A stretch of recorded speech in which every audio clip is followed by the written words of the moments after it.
దీన్ని liquor scam అని పేరు పెట్టి senior retired IAS Dhananjaya Reddy గారిని, ఓఎస్డి కృష్ణమోహన్ రెడ్డి గారిని, చెవిరెడ్డి భాస్కర్ రెడ్డి గారిని, ఇప్పుడు మిథున్ రెడ్డి గారిని అరెస్ట్ చేశారు. మా హయాంలో, మా జగనన్న హయాంలో ఎటువంటి లిక్కర్ స్కామ్ జరగలేదు.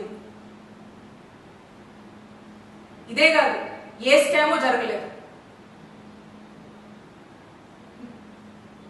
ప్రజల్లో లిక్కర్ కన్జంప్షన్ ని తగ్గించి గతంలో కన్నా ప్రభుత్వ ఆదాయాన్ని నిలబెడుతూ, ప్రభుత్వ ఆదాయాన్ని పెంచి ఈ రెండింటిని బ్యాలెన్స్ చేస్తూ కావాల్సినటువంటి మెజర్స్ తీసుకొచ్చినటువంటి పాలసీయే జగనన్న హయాంలో ఉన్నటువంటి లిక్కర్ పాలసీ. మేము దాన్ని చాలా ట్రాన్స్పరెంట్ గా జగనన్న హయాంలో ఈ పాలసీని అమలు చేయడం జరిగింది. మీరు అంటున్నారు కదా లిక్కర్ స్కామ్ అది ఇదని. అసలు వాస్తవంగా లిక్కర్ స్కామ్ ఎప్పుడు జరిగిందో చెప్పనా? చంద్రబాబు నాయుడు గారి హయాంలో 2014 నుంచి 2019 వరకు మీరు తీసుకొచ్చినటువంటి లిక్కర్ పాలసీ రూల్స్ అన్ని డివేట్ అయ్యి ఏ విధంగా మీరు లిక్కర్ ని ఏ విధంగా మీరు ఎక్స్ప్లాయిట్ చేశారో అప్పుడు జరిగింది. దాన్ని స్కామ్ అంటారు.